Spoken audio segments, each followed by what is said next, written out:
Nilikuona juzi kwa TV, quality yako better than my screen. Katoto mbele kanaenda, nyuma kamebeba kiwe unapendeza. But love is blind. I don't know if she is mine. Mkimuona uko nje, mwambie naona giza, ama niwe umenizimia stima. This love is giving me some shivers, akina shika fever.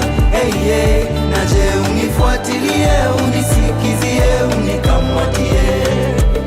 My love, my love, my love. Na je nikufuatilie, nikusikizie, nikukamatie. Maybe then I'll know if this love is real. Wala waridi, wewe ni wangu baby na kudhamini. Nisikize kwa makini na kuhimiza, 'cause you're my baby, baby you are pretty. You make me smile baby, make me go cheesy. I can't believe unanifanya hivi, na ndio maana mimi nakuimbia. Na je unifuatilie, unisikizie, unikamatie. My love, my love, my love. Na je nikufuatilie, nikusikizie, nikukamatie. Maybe then I'll know if this love is real. Leo ndio leo nimekam na champagne yo screw iko well, 'cause I want to screw with you, want to screw with you. Na candles pia nimeseti, nitimize nilioagiza. Kwa igiza nikuonyeshe mimi ndio visa. Na candles pia nimeseti, nitimize nilioagiza. Kwa igiza nikuonyeshe mimi ndio visa. Nimetoka kecha, nimevalia suit and tie. Michezo ya mademi sidai. I wanna feel like Undertaker. Hakuna mtu anaweza niteka. But when I look into her eyes, akiwala yamenibeba, ni kama tei bila chesa. Chuko mapenzi yake nimelewa. Akibebi leo nishike kwa mapacha, tuende chumbani tucheze na kitanda. Na kama stima zimewaka na tumewaka, oh yeah. Tumentei na campaign, nitoke kuwa soda niwe champagne. And all I want, sunrise to sunset, all day and night. Power Radio. Hawataweza kukupenda. Hawataweza. So fresh is on the beat. Mbona do you have to be this way? Unajitoa from all the promises we made. You wanna blow up all the loving that we gave. Listening to he said and the she said. Uongo za mjini zimenoga. Niamini na kupenda ni wewe tu. Wakusema watasema, usiku watalala. Hawataweza kukupenda vile ninavyokupenda. Amini hata dunia itashindwa na cha kusema. Na wakisema ni mapema kupenda tunavyopendana. Tutaishi kama Romeo na Julia kwa sinema. Baby achana na usiwasikize hao baby achana nao usiwasikize hao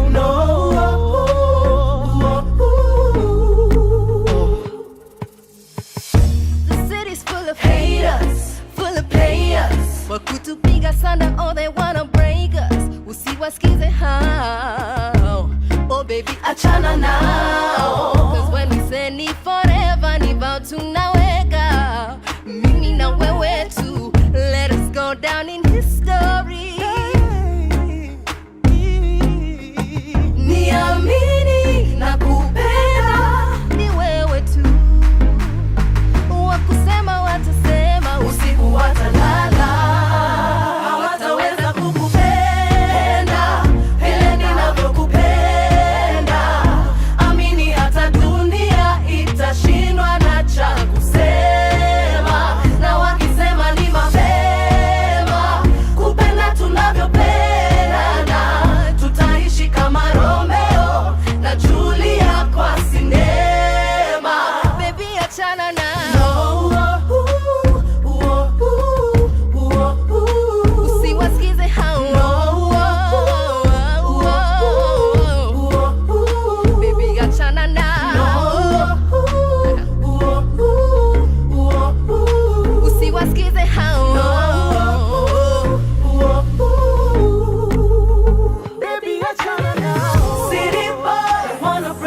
wakuache na maswali bila jibu. City boy, wanna break your heart. City girl, just wanna have fun. Love you, then leave you. Wakuache na maswali bila jibu. Yeah. City boy, wanna break your heart. City girl, just wanna have fun. Love you, then leave you. Wakuache na maswali bila jibu. City boy, wanna break your heart. City girl, just wanna have fun. Love you, then leave you. Wakuache na maswali bila jibu. From sunrise to sunset, all day and night. Power Radio.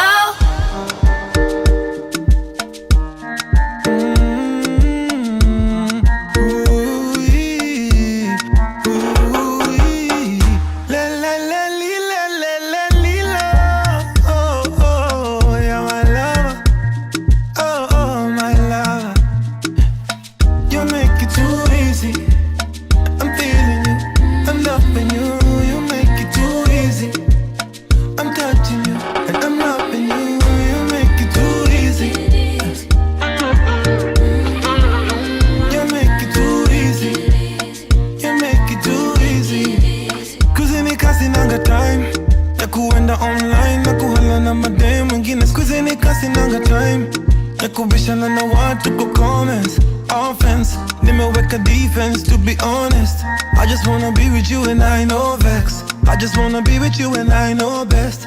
I just wanna be with you, yeah. You elevate, and when we did together we marinate. And everything you say I resonate. And when I day inside you, you lulate. I li on fire, too easy. I'm feeling you, I'm loving you. You make it too easy. I'm touching you, and I'm rubbing you. You make it too easy. You make it too easy. You make it too easy. Oh baby, you got the body, make me lose my mind, oh. You're like nobody I know. Oh baby, you got the body, every tantalizer. Baby, you energizer. Anything you want, baby girl, you know I can't deny you. Anywhere you go, I'll go. When I'm feeling low, you're the only one who give me high, yo. How you do me, I don't know. You elevate, and when we did together we marinate. And everything you say I resonate. And when I day inside you, you lulate. I li on fire, too easy. I'm feeling you, I'm loving you. You make it too easy. I'm touching you, and I'm rubbing you. You make it too easy. You make it too easy. You make it too easy.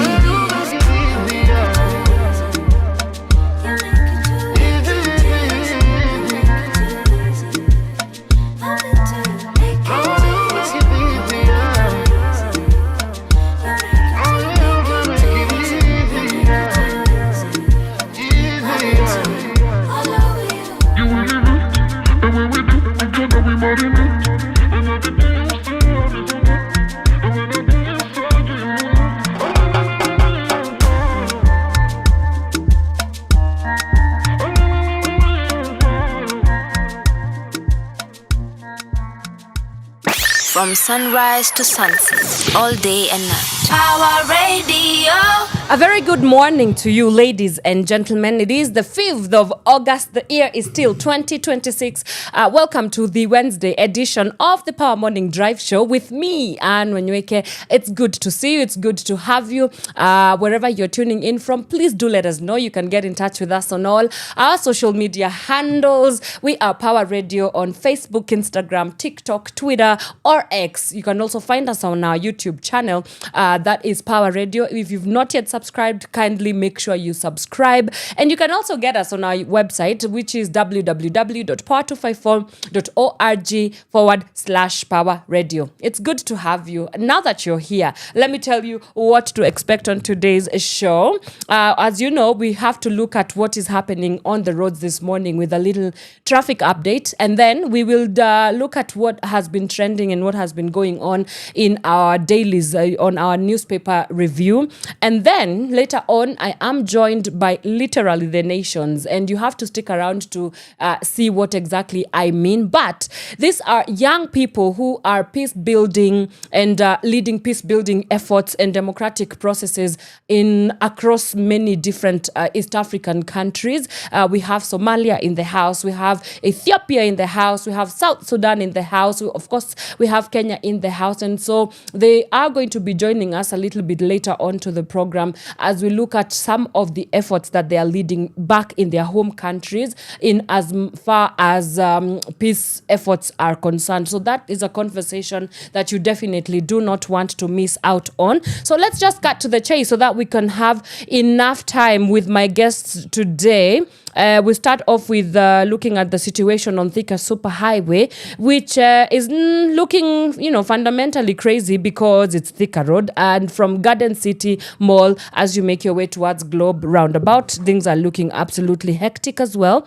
We also have the same situation along Kiambu Road, looking very, very busy, especially as you make your way from the DCI area towards the Muthaiga Square. Same situation also happening along Peponi Road, with a little bit of some traffic building up from the Ankole Grill area as you make your way towards the Westgate Shopping Mall. Let me see. Ngong Road looking quite busy as well, especially as you make your way from the Junction Mall down towards Prestige Plaza. Please be in the know because things are looking absolutely chaotic on your end. Langata Road, not too shabby this morning. You guys are looking A-okay as well. What you need to worry about is Mombasa Road, because that whole stretch from Capital Center as you make your way towards the Nairobi West Hospital, things are not looking very, very clear on your end. Jogoo Road, mayhem. Just if you can avoid, please make sure you do. We also have the whole stretch from Embakasi as you make your way from Feather Estate towards Cabanas bus station. Bus stop. Things are looking very, very chaotic on your end, guys. But with a little bit of patience, you will be out of the woods in no time. So please do let us know in case where you are there's something that you have noticed, any incidents that you would like us to know. At us on all our socials. We are again Power Radio, where by the way we are incidentally live and streaming on all those platforms. Yes, using the hashtag Power Morning Drive. Let me jump into a quick music break. We come back and we look at what has been making the headlines in our newspaper review. Do keep it Power Radio, will you? From sunrise to sunset, all day and night. Power Radio.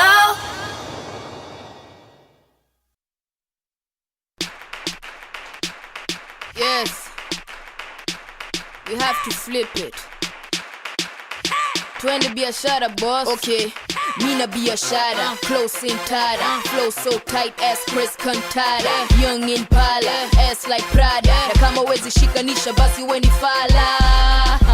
Basi weni fala. Mi naenda pale kila kitu dola. President Moi Kibaki wanahola. Naonesha kidole pole. Tubo kubwa kama Rick Ross. Pesa zetu munafanyia what? Kazi kwa vijana, pesa kwa maboss. Wacha kuwa Flozz. Ati wasanii wata get ganji 2030. Nitakuwa 54 made under that. Yes, bere tamo huko ashati ya kaki, check karatasi kareke. Yeah, kareke. Mini STL, the bigger the better. IMC on the mic, come tester. He be a shara ni ka M-Pesa.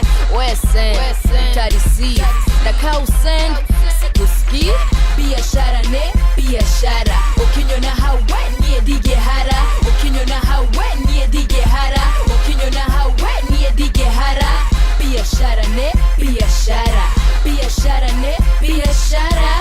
Biashara ne, biashara. Ukinyona hawe niye dige hara. Biashara niko busy maji na mziki ndo wanigwizi na flungine maji utadhani gidi.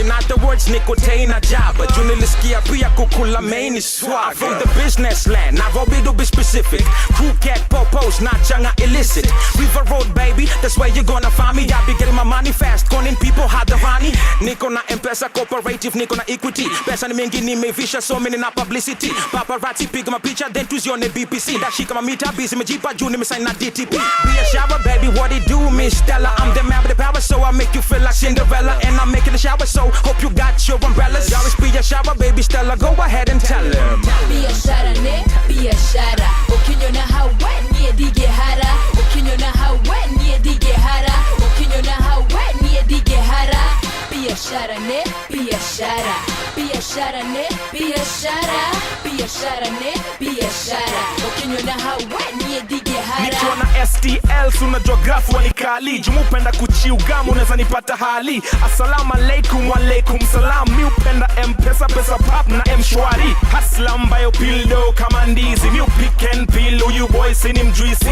easy flow cheesy kama tiba na ziko on point Baby I love the way you're going down ukicheza katitu twistikilunda utapenda nikikuchezea kinanda mama nitakulinda kama Wakanda forever Marcelina sweet Marcelina is your name na inachizisha tunabaki shingo kupinda kwanza hiyo rinda ingipirinda freshi na ukicheza nitacheza freshi na ukisonga nitasonga freshi karibia tusakate densi wacha ikuwe kesi na na na na na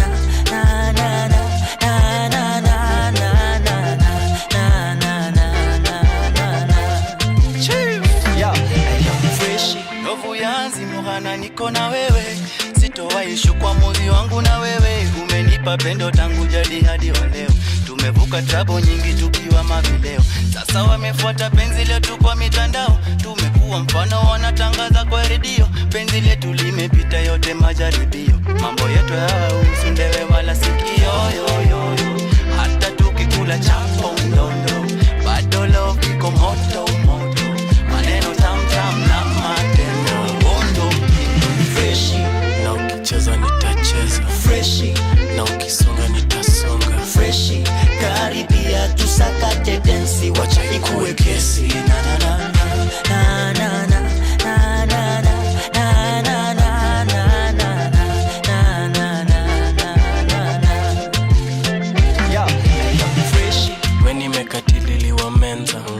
a superwoman and a wonder woman naspia ulipeleka wapi ma woman nataka to hunt to hamerunta nataka wewe uko kambasam bia mbili troublesome toto painting kusota haramu anafanya Alejandro anataka bambam lakini uko na tabia weird fan wa Selena na Maria uongo mkwaju plus bajia mitam Sunday service lejo Maria freshi na ukicheza nitacheza freshi na ukisonga nitasonga freshi karibia tusakate densi wacha ikuwe kesi na na na na na na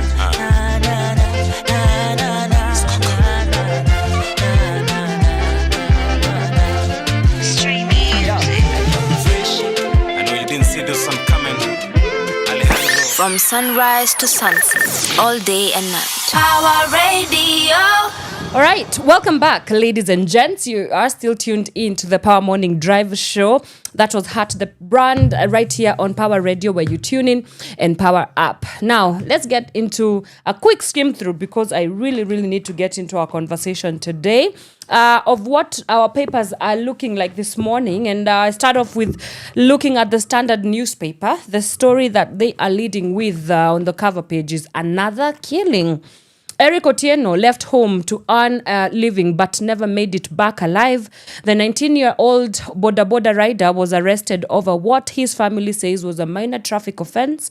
Days later, they collected him from police custody, battered, in pain and struggling to stand. He died soon afterwards. Post-mortem found he had suffered fatal internal injuries caused by blunt force trauma. making him the latest face of the country's mounting allegations of police brutality and deaths in custody. And just to get this information out, 10,000 shillings was the cash bill that was allegedly demanded from his incident. The Standard also captures that 2 liters of blood was found in his abdomen during the post-mortem, and that 5 officers, 5 police officers, the family's lawyer suspect were involved in the arrest, which obviously this is under investigation as it goes on. And it's really sad. Something to note is that from the postmortem conducted at Mama Margaret Uhuru Hospital yesterday, the pathologist that did that, called Bernard Media, says that this was that he had a massive internal hemorrhage in the abdomen due to an injury on the organs, which was due to trauma to the abdomen. The spleen was ruptured, and also part of the bowel was also injured, orchestrating internal bleeding. And this is just a continuous conversation in this country. Police brutality. Now, you have to note that he was allegedly arrested because of a minor traffic offense, and you even wonder, would a minor traffic offense warrant somebody to be killed because of just maybe a lack of I guess being very adamant on the roads, So it has raised a lot of questions, there, a lot of questions about, obviously, the human rights violations chapter of this story is in question as well. We also had the presence of the Vocal Africa CEO, Mr. Hussein Khalid, also saying that they condemned this incident and called for accountability as well. So yes, again, what obviously we can report right now is that there is continuing investigation as to who was behind this incident and what needs to be done after that. So that conversation is definitely going to keep happening, but if we're not careful about the way that we handle cases of police brutality in this country, we might end up ourselves in a very precarious situation, and I think it's already bad enough as it stands. So yeah, that's just some of the stories making headlines on the Standard newspaper. Quickly on the Daily Nation, why Uhuru's Azimio plan faces resistance. Now, according to the Daily Nation, former President Uhuru Kenyatta's concerted push to revive the Azimio coalition has triggered an implosion and rebellion within the wider opposition, with critics alleging a scheme to install Kalonzo Musyoka as its presidential flag bearer. Okay, and what some of the leaders have been able to remark in response to this, one of them being DCP party leader Rigathi Gachagua, saying, "Don't imagine an endorsement from us.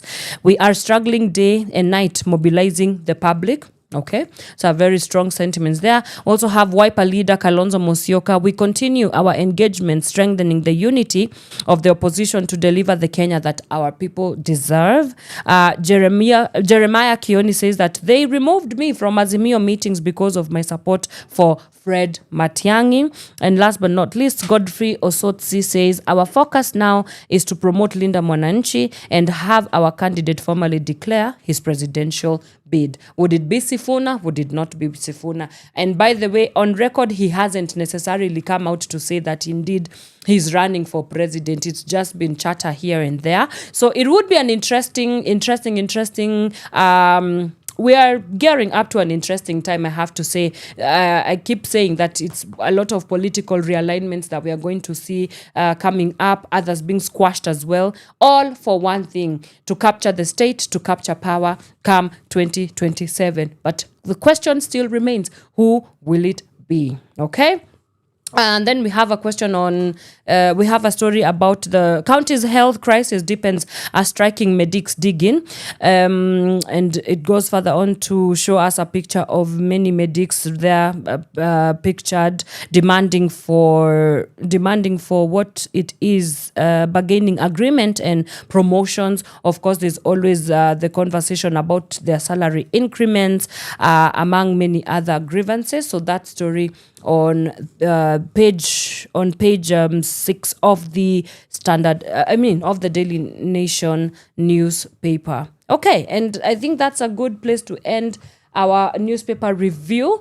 As we get to our conversation this morning, again, I am joined by leaders, especially young leaders, youth voices from many countries across the region of East Africa. And they are here with one message and one message alone, that young people can't be trusted when it comes to decision making, and of course when it comes to concerted efforts for peace building within the region of East Africa. So that conversation is coming up in just a moment. For now, let me jump into some music and we'll get back with our conversation of the day. Do keep it Power Radio.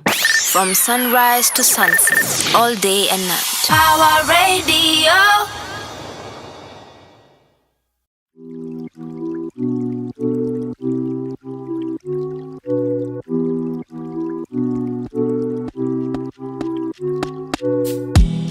Maisha ina stress but sitachoka, manake mimi staya mimi nyota, Mungu peke ndio mimi nitaogopa.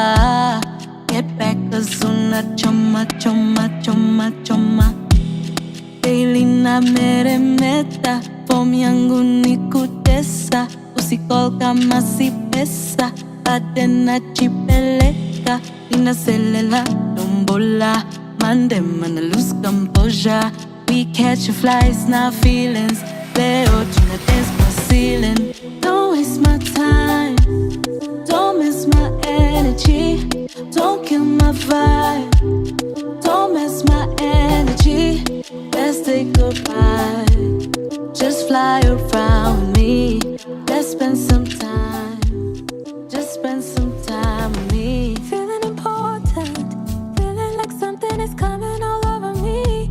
Feel like a soldier, feel like I'm going to war with the enemy. I've gotten older, I'm very comfortable with my identity. It's never over, I'm ready, I'm willing, I'm willing. I'm feeling hypnotized, I'm feeling like a child. I need to realize, I'm feeling so alive. I take off my disguise, and I get myself the prize. I don't mean to be shy, all I can do is try. Don't waste my time, don't miss my energy, don't kill my vibe, don't mess my energy. Let's say goodbye, just fly around me. Let's spend some time, just spend some time with me. Some people search and seek until they find the light. Some people think that everything they think is right. Some people don't believe in peace, they want to fight. Some people not my type, some people not the vibe. Shangilia, pango yote imepangiliwa, shida yetu yote tatuliwa, maisha yetu imebarikiwa. Shangilia, pango yote imepangiliwa, shida yetu yote tatuliwa, maisha yetu imebarikiwa.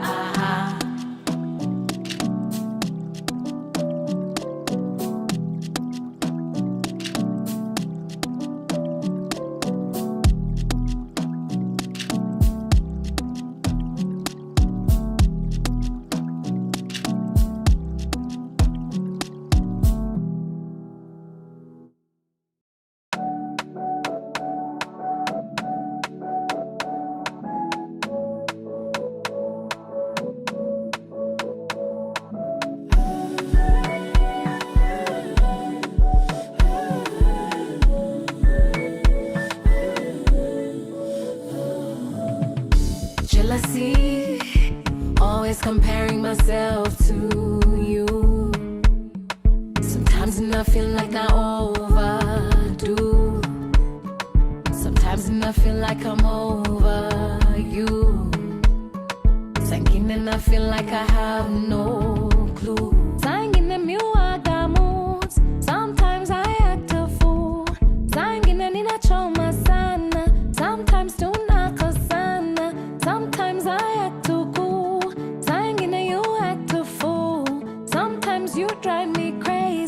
I swear I drive you crazy. Consistent, consistency, consistent, consistently, consistent, consistency, consistent, consistent, day by day, day by day, day by day, day by day, day by day, day by day, day by day, day by day. Consistent, consistently. Anxiety, naanza tabia za self sabotage, naanza tabia za overjudge, naanza kujifungia, naanza kujikazia, mwenzio nafunga hisia.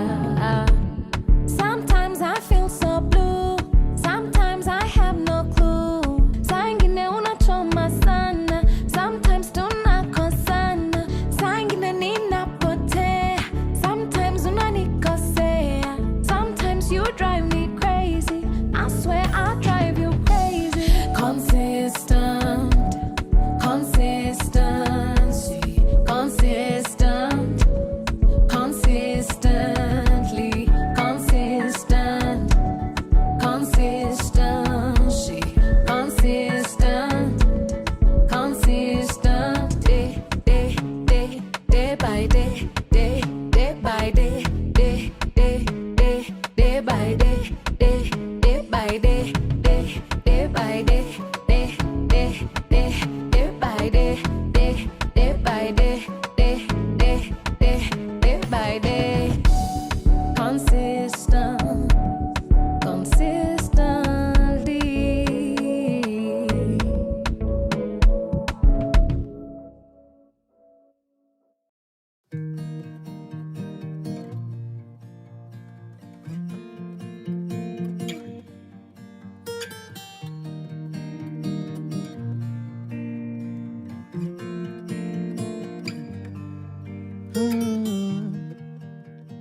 Pressure, ona vile inatupeleka. Pesa, kikosa leo unakesha na kuna kesho. Tulia kidogo, ganga ya leo, na ukinge moyo wako, moyo wako. We've made it this far, we're gonna be okay. With wonderful scars that help us find our way. And when it gets dark and you cannot feel my faith, pick up the guitar and sing our song again. Medmanyukwe Timgi machuni dwaro Kungenga mungeyo Kima kinyo pango Nikech we ran away from misery.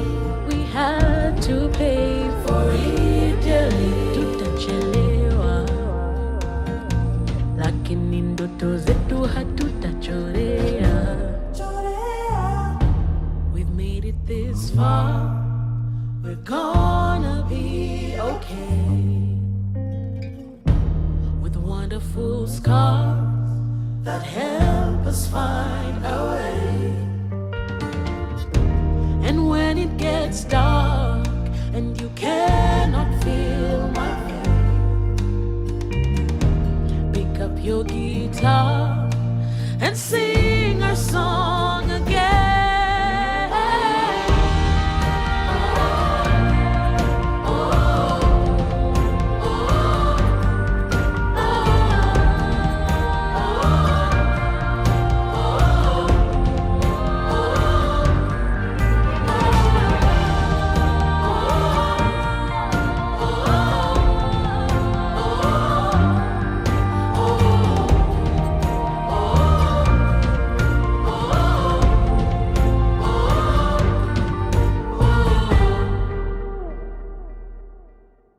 From sunrise to sunset, all day and night. Power Radio.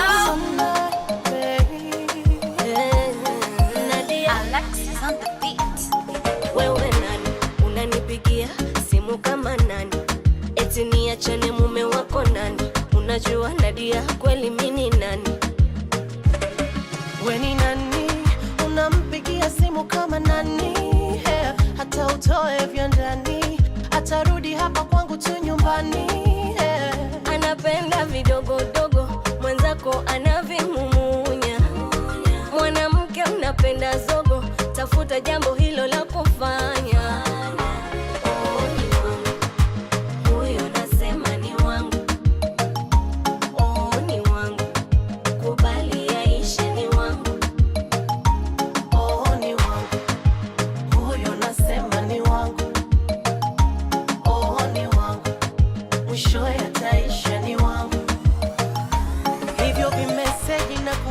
Simu havinishtui, atachoka nawe, wengine aende, yule hakagui.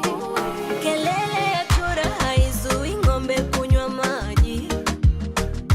Kwangu habanduki, kwako hatoboki, na kwa maana ye anapenda wife material, mwenzako anakudanganya.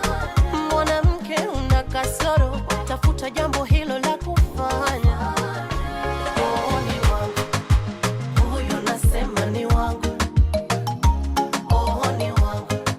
Mwisho yataisha ni wangu. Oh, ni wangu. Huyo nasema ni wangu. Oh, ni wangu. Kubali yaishe ni wangu. Mi sitakoma, koma, koma, koma. Mi sitakoma, koma, koma, mama. Ntakukomboa, komboa, komboa, komboa.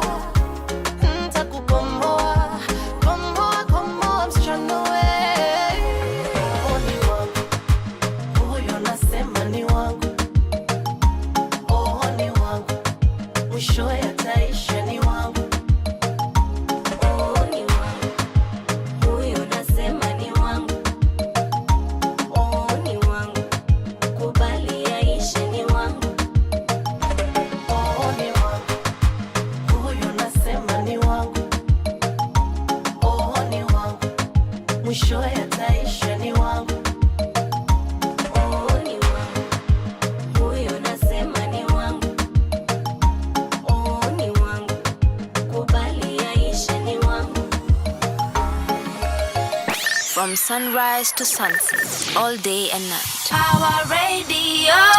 Very good morning to you, ladies and gentlemen. That was the African pop star herself, Miss Nadia Mukami, with the song Niwangu. And yes, indeed, it is playing right here on Power Radio. This is the Power Morning Drive Show with me, Wanyoike. It's good to see you. It's good to have you. Thank you so much for joining us this morning. And if you're just joining us, you're just in time for our very global, regional conversation. And I'll tell you just about it in just a while. But in case you do not know where you can get in touch with us, remember the hashtag to use is hashtag Power Morning Drive.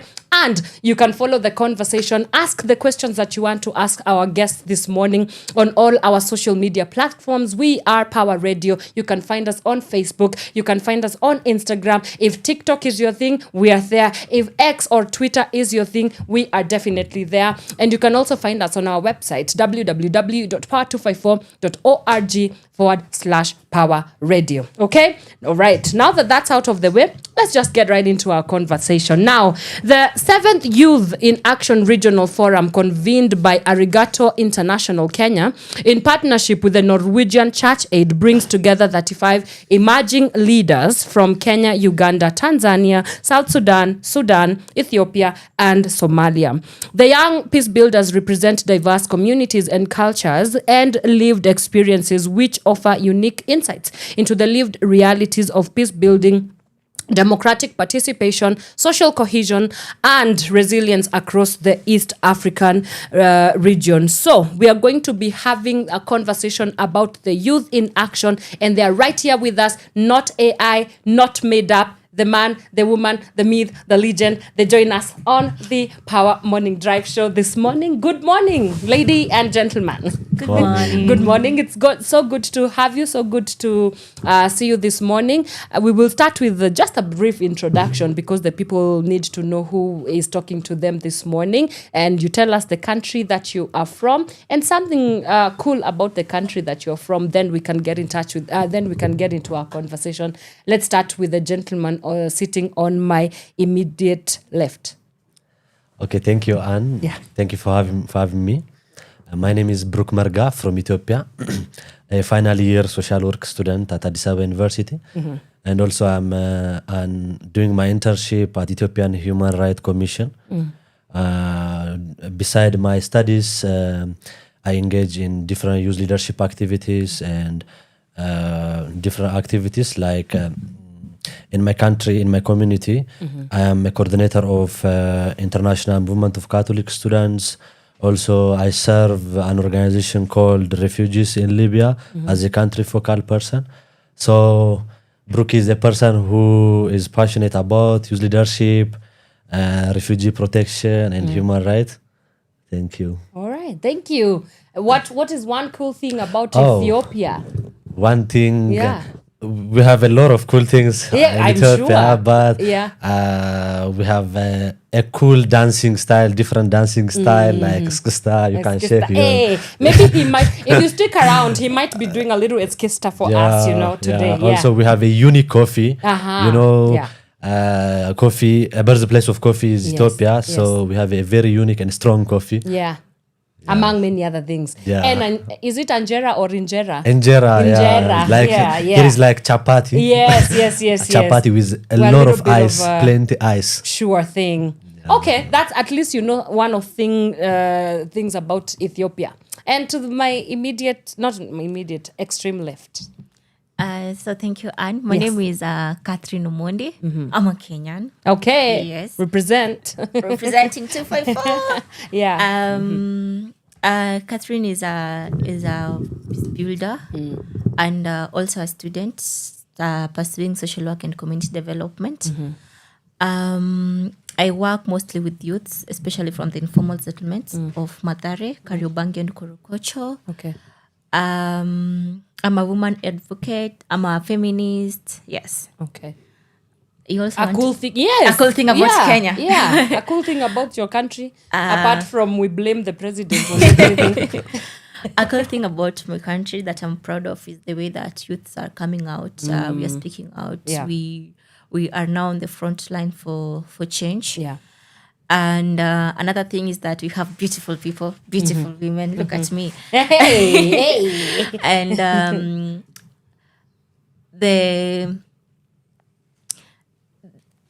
the opportunity that we have to express what we want, what we have, how we are feeling, the democracy that we have. Okay. Yes, that's what I'm proud of. Yeah. Yes. Great. Fantastic. And you know what? It's a good place to get started with our conversation. Now, Youth in Action. And I want to start with Brooke. Youth in Action comes into play. Why was it important for you to get yourself involved in a space that creates opportunities for young people that are passionate about peace building? So why did you decide to join in?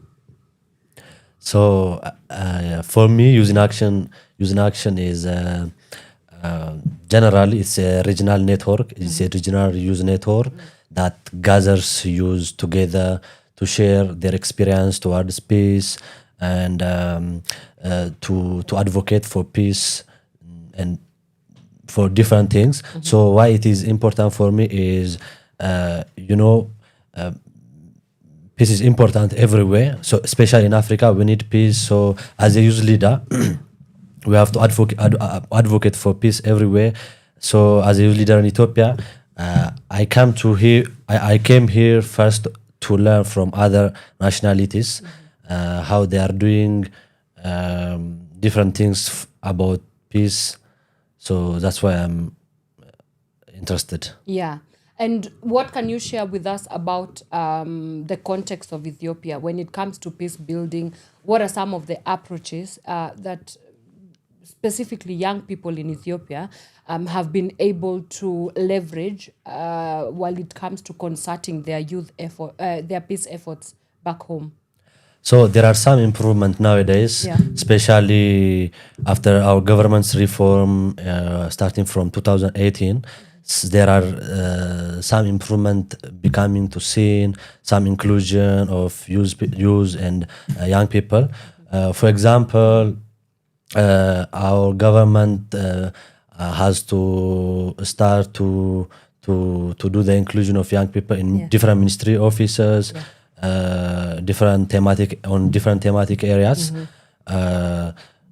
So, for example, as we are speaking here, we young people are doing there back in home a national dialogue, about peace. For that will take 30 days. That means a month. So now they are on their 2 weeks.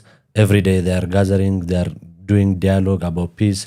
So the situation, even though there are a lot of things in Ethiopia, maybe there are conflict in some particular areas. Yeah, talk to us about that. But now things are being improved. So you cannot get change overnight. So it's a process. Change is a process. So now it's becoming improved. Yeah. What are some of the conflicts areas like in Ethiopia? What are some of those conflict areas? So back in starting from 2021, in northern part of Ethiopia, there is actually it's a former government's party called TPLF, the Tigrayan People Liberation Front, against now the current government, the central government. They were in war about 4 or 5 years. It was really, really devastating. So now, as a young people in the country, we have learned a lot lessons from that war. It was devastating. It was teared apart as a part.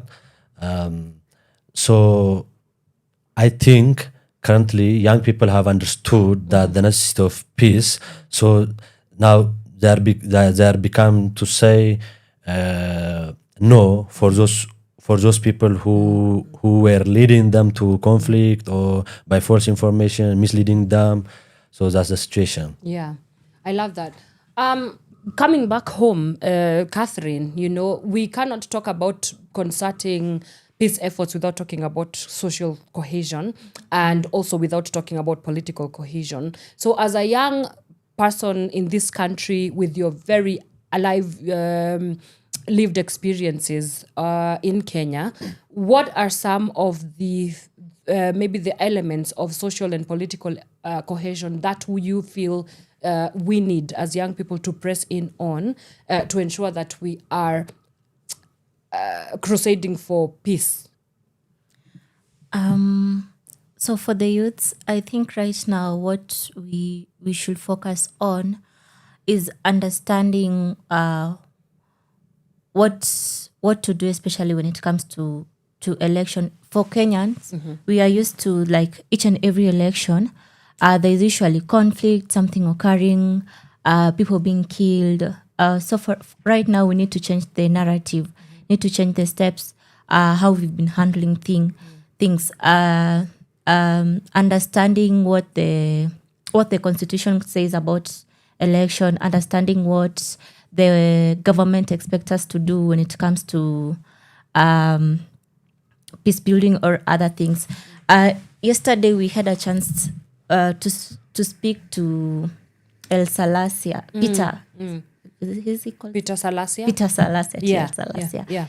And one of the questions that came across me was that right now, as we are heading towards election,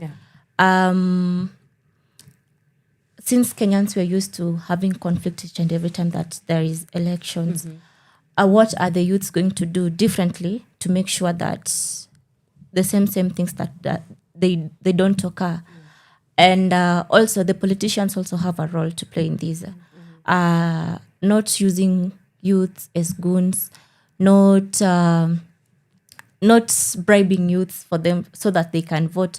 Because right now we are doing, personally, I'm having civic education at the ground level.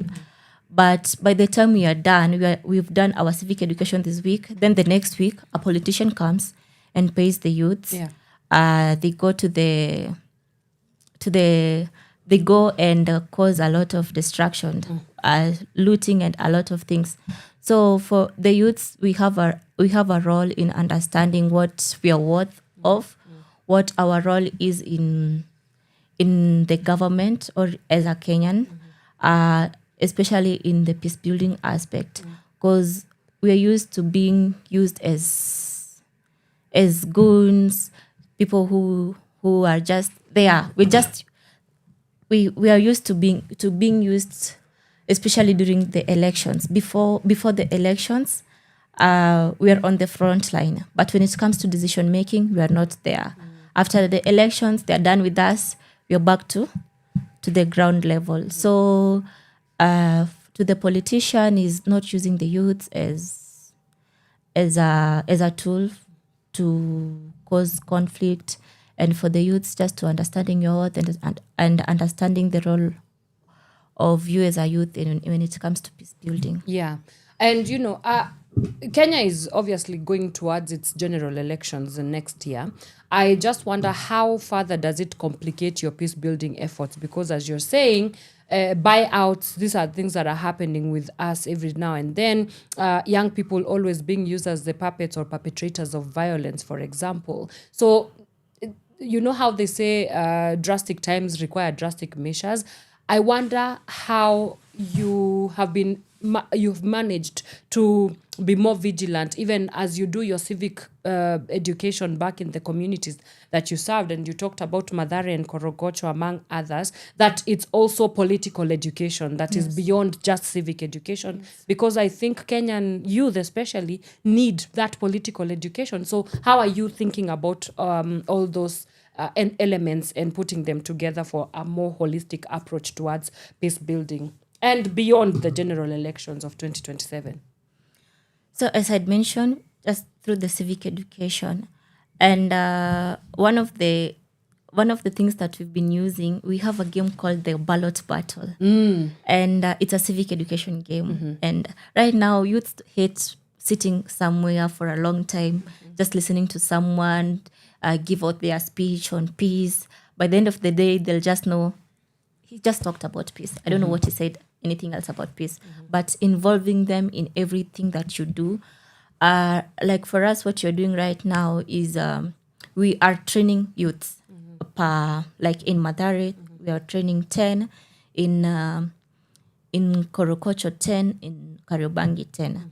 So these are youth leaders. They have CBOs, they lead different groups. So empowering one youth per group, and being that he's very vocal, the rest of the people will listen to him. Because one thing we come to realize is that in the informal settlement, they have like leaders, the gang leaders. And when he says we go left, they'll all go left. So we train now the gang leaders. So training them, they take the message back to the members. And that's how we end up building the community. Beyond the 2027 election, the peace is not the presence of violence or the absence of violence. After election, we are still Kenyans. We might be divided by tribe, political beliefs, but after election, we are still Kenyans. And we wouldn't want, because they've chosen someone, let's say Sifuna, and I'm not supporting Sifuna. So it does not mean because Sifuna is the president now, and I'm supporting Ruto, now I'm not going to talk to you because you are supporting Sifuna. It's just to understand that we are all Kenyans and we have a big role to play. We don't have to be divided because of a few things. Yes. So what you're doing is before and after election. So making sure that there won't be any conflict. Youths are not being used before the conflict, and also before the election, and also after the election, we still remain as Kenyans. Yes. Great. What can you tell us about the aspect of social cohesion in Ethiopia? How do you guys think about it? I know you also mentioned that you are a leader in the faith-based communities. Is faith a big catalyst of peace efforts back at home? Have you been able to see some of those elements of faith being used to catapult peace building? Yeah, social cohesion first is all about living together in peace, Peaceful coexistence. Yeah, in peaceful coexistence. Like people from different background, different culture, different age, different religion come together, living with respecting each other, so tolerating each other. So in Ethiopia, by the way, we have held our general election a month ago. So it was really peaceful. So yeah, young people for that election were volunteering to facilitate this logistic thing, the environment, and in order to let the election go smoothly. So when we come to the faith-based movements, the role of faith-based movement to the peace. Basically, our church leaders, there are church councils and religion councils, so they contribute actively for they work actively with the civic societies organization, with the government, so they contribute for peace situation. Yeah. And so in Kenya, we do have a very big problem of tokenism, and this is where on the table, but beyond just making it to the room, we need a space where young people's voices, and especially when it comes to national cohesion, regional cohesion, social cohesion, political cohesion, and decision making, your voice has to be counted, and it has to make something, it has to mean for something. So how do you think about tokenism? How has it posed a challenge and a threat to you as a especially young woman in these spaces, and how do we navigate to ensure that it's a thing of the past? One of the challenges that has been brought by tokenism is that people will just be there. They won't listen. They won't get the information that brought them there. And by the end of the day, they want to be paid. In Mathare, there was a something that occurred. I don't want to mention names. There's a youth that was killed because of money from near a politician's car. And is this Cecil Ouma's case? I think so. Yeah, Yes. it has to be Cecil Ouma. Yes. So if you check, like, why would they kill him just because of a few thousands? Elsewhere, he had a life to live. I think it's because he was being pushed by the youth, like, we need that money, you are our leader, go and get that money for us. This is how we are used to, like, even as me growing up, like, we'll go to forums, and by the end of the day we'll be like, kwani watupati transport? And like, we're used to that. At a time you'll go somewhere and your mind is not even there. You just want the transport and leave. And this has led to us even not focusing on what is important. Like, there are cases, for example, for the end finance bill, I heard that other people were being paid to go to the street just to vandalize everything. Allegedly. Yes. And it's not something that we're proud of as Kenyans. And it's something that's dragging us down. As a nation, tokenism is something that right now, I'm glad the way youths are on the front line. Like, we don't need your money. I saw there's a video that is going around where this boy says, I have 1,000 shillings. I'm sending this I'm taking 200 shillings to my mom, 600 for myself, sending 50 shillings to the Sifuna account. And it does not mean that, it shows that right now we we don't actually depend on the tokens that we are used to being given by the politicians just to vote for them. We saw the El Kalau case, what they did, and I'm very proud of that area. And that shows of how Kenyans we have improved. We don't need to be given money just to make a decision. Like for other, like when we used to have like the public participations, other people won't go for public participation because they're not paid to go for the public participation, which ends up leading to the government making the decisions for us and not us making the decisions for ourselves, because we're used to being given money just to go for public participation and speak out or listen to someone speak on our behalf. Okay. And right now, there's a great change. Right? Like for us, we are using... we don't actually pay people. We don't pay people. We just go to their base, the Chaba base, where they sit, the pool base, and just start a conversation. We don't pay them. We don't give them anything. We just start up a conversation, and it shows how much we are eager for change, how much we want to see a better Kenya, how we are craving for a lasting change in terms of governance, peace building, and all that. Yeah. And beyond the tokenism part, I think it's just as I said. That's what you would say. Yes. Fantastic. I want us to bring this conversation to a close because we still have more nations to talk to. But as we wrap up our conversation, you did mention that this has been an opportunity for you to gain knowledge and hear the experiences from across the different countries within the East African region. What has been a standout country that maybe you've been able to glean some wisdom from on how they are leading their peace building efforts? Actually, I am impressed by Kenyans, by you guys. Clock it. You're just out here clocking it. Yeah, I can see that Kenyans are free. Yeah, especially Kenyans, Gen Zs are so brave. So is it not the case back in Ethiopia? Not like you guys. You know, I think Kenyans are I think number one by this kind of action in Africa. So I think we have to take to our home this experience from you. So I can take Kenyans' experience about how they are active, how they are engaging, how they are influencing the government. Yeah. So that's my. That's your takeaway.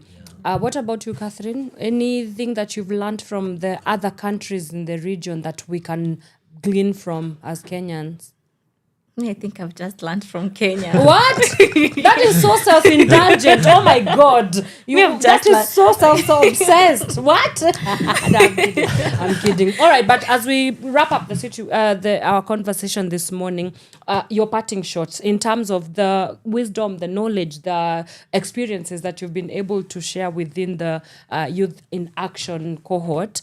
What can you tell us in terms of where you see your country, East Africa, and Africa at large going into when it comes to especially young people leading peace-building efforts? We'll start with you, Biruk, and then we'll finalize with Catherine. So if we are continuing with this kind of activities, especially with the inclusion of young people to bring peace to our region, especially for East Africa, I see that our region would be more peaceful because we are seeing some improvement, use movements in different states.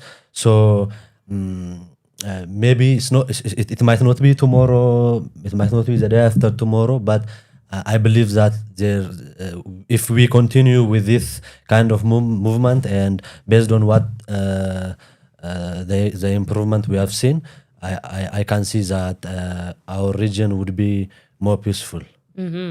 Yes, Catherine, who you claim that there is nothing to learn. This girl. I love Kenya. This girl. I love Kenya. I'm forever Kenyan girl.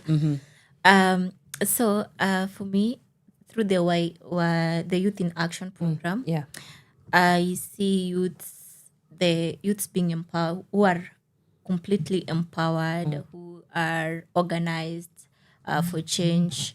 And one thing I actually believe is that for us youths, we are the leaders of today and not tomorrow. We are the peace builders of today. We are the change makers of today. And through the Arigato and the Youth in Action program, the youths are doing amazing work. Like him, is changing his nation back in Ethiopia, and we are doing amazing things back in Kenya. Right now, we are the ones who are. If you go to any civic spaces, you'll find youths are the ones who are speaking.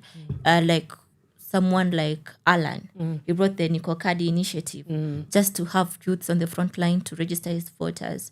It means like we have great mindsets for change and for peace building, and we are hoping for the best. So you're hopeful Yes. for a better tomorrow. Yes. Alrighty, that's amazing. Thank you so much, Biruk from Ethiopia. Thank you so much, Catherine from the 254. And that has been our conversation from Habesha Land and the 254. Young people leading the efforts of youth participation in this conversation of peace building. Let me just take a quick look at some of the comments that people who are joining us are saying.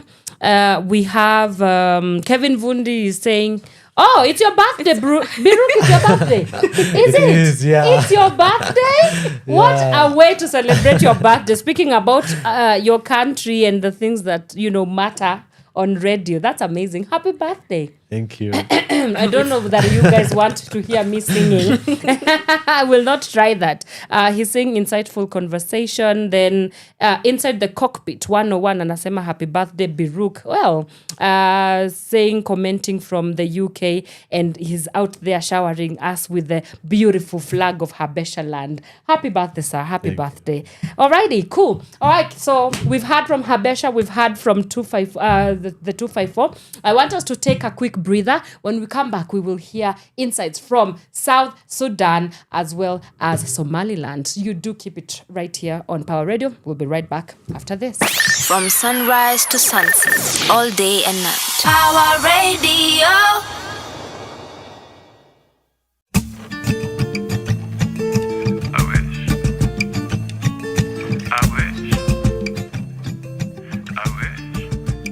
Just a little bit, yeah. The money make me fly like a kite. I wish the money make me fly like a kite. I wish the money make me fly like a kite. I wish that money make me fly like a kite. Just a little bit, yeah.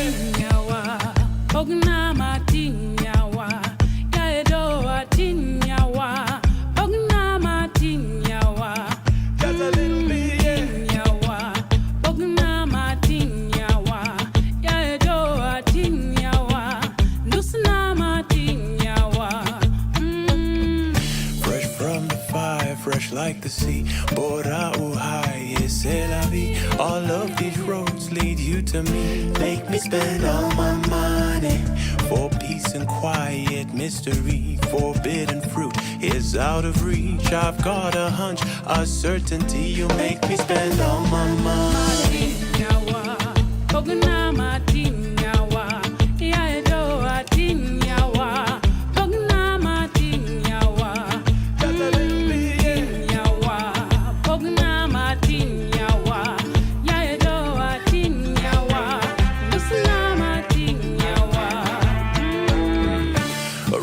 The dice, a slap on the cheek, the thrill of the chase ends in defeat. If we are survivors, then we try harder. Most of my life I've been asleep. Who will I hold? Who will I keep? All of this talk is way too deep. I need to spend all my money.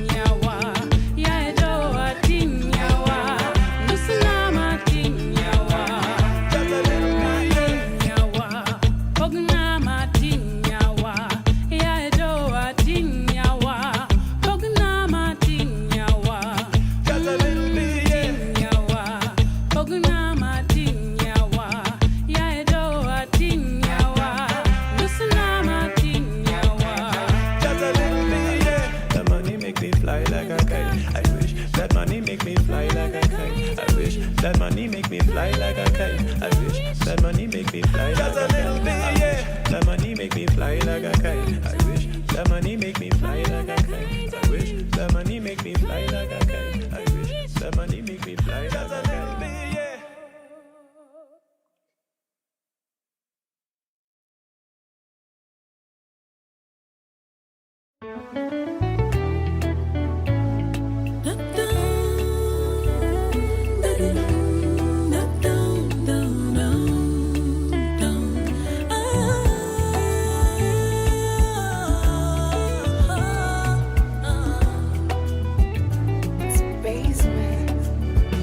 There is a fire burning inside me. Oh, in this fire, I think I know what it could be. For when I met you in June, on that lovely afternoon, I did not have a clue all the things you'd make me do. Now every time I see you, I wanna kiss you and hold you and dream about forever in your arms.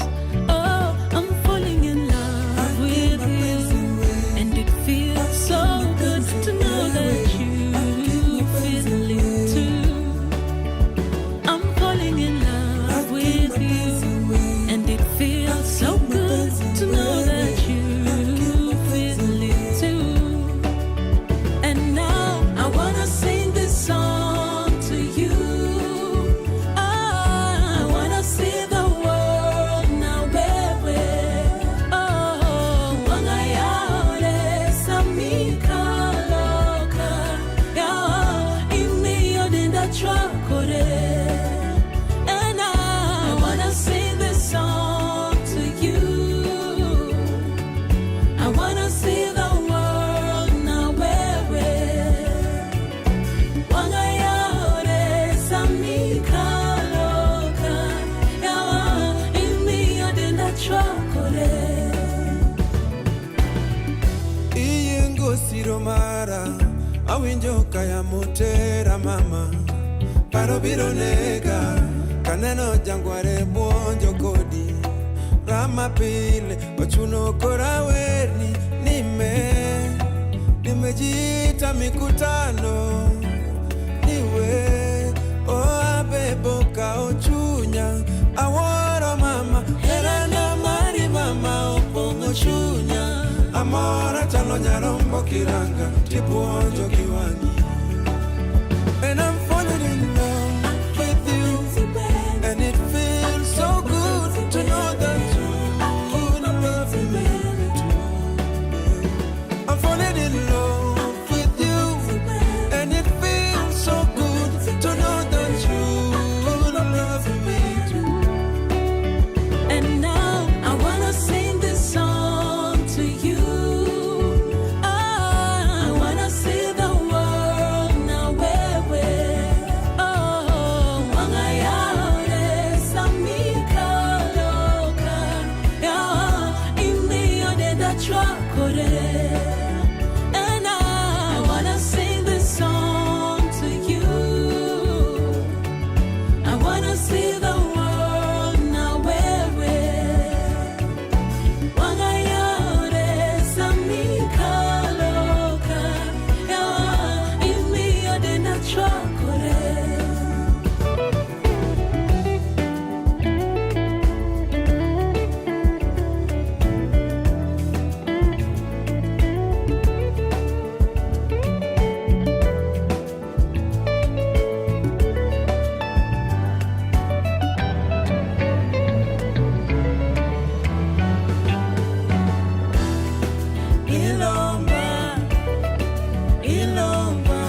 From sunrise to sunset, all day and night. Power Radio.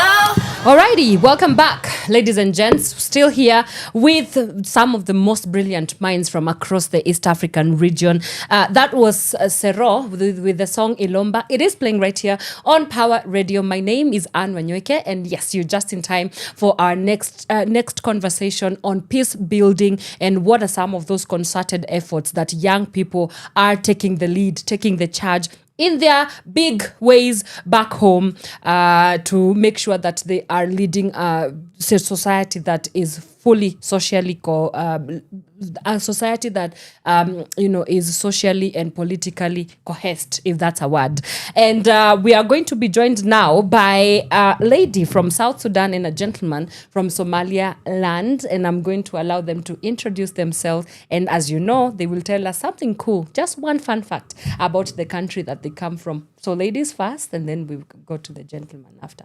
Okay, thank you, Anne. Yeah. I'm so happy to be here with you in Happy to Power have you. Radio. I'm Intesar Ramadan from South Sudan, media personnel and also activist and also histopathologist by profession, medical laboratory scientist also. What else? Also, I do with feminism also, girls issues and women issues in general. Yeah. Yeah. Fun fact about South Sudan. South Sudan is a very beautiful country, and especially we are well known with the giant people. I was hoping you were not going to bring up, but I guess that's a tall order. You see what I did there. Something else. We know that South Sudan people are South Sudanese are very tall people. So tell us something that we do not know. What else about South Sudan? Yeah. Any delicacy from the place that is like we should absolutely try when we go? You can try our local food. So nice. Which one specific? What's your fave? I usually don't like local food really. Oh, okay. But also you can taste. We have walwal and we have a kop and we have asida. Asida. Yes. Okay, so we have this those like the three. posho here. Great. Yeah. Okay, got it. Right, and the gentleman, welcome. Thank you, Mrs. Anna, and also I thank you, the producers and other guests. My name is Faid Hussein from Somalia. I graduated International University of Africa, Khartoum, Sudan, Faculty of Public Administration and Master's degree in Disaster Management and Refugee Study. I'm representing as a chairperson of the Somali Youth Parliament, and also I'm involved in Benadir Youth Development. As also I am involved as a contact person, as voluntary contact person of Orgat International in Somalia. So, yeah. Awesome. Karibu sana, as we say right here in Kenya. I will start with you, Intesar. And, South Sudan, it's a country contextually that has gone through so much conflict, I hate to say this, but it's a war-torn zone. And I don't like using that term because we all know what the geopolitical politics of language could be. But for our audience who know nothing about South Sudan, talk to us about the political and the social contexts that you exist in as a person, as an individual, and then what you have been able to see as your role, but particularly you as an individual, in curbing this conflict that has been there throughout generation after generation. Yeah. Okay. Really, South Sudan, there we are facing so many political tension, tribal tension. This is true. We cannot ignore this. Yeah. But also, we are as youth and young women, we are trying to compact those hate speech and those misinformation about South Sudan. And also we are trying to just to to make us unite more than divided, and also by leading youth dialogue and also community dialogues between the communities, and you think something like this, yeah. And the climate in South Sudan, it's not easy to do all those things, but we are pushing on. We are trying to do something. Yeah. Yeah. So how are you working closely with the communities back home to ensure this peaceful coexistence? In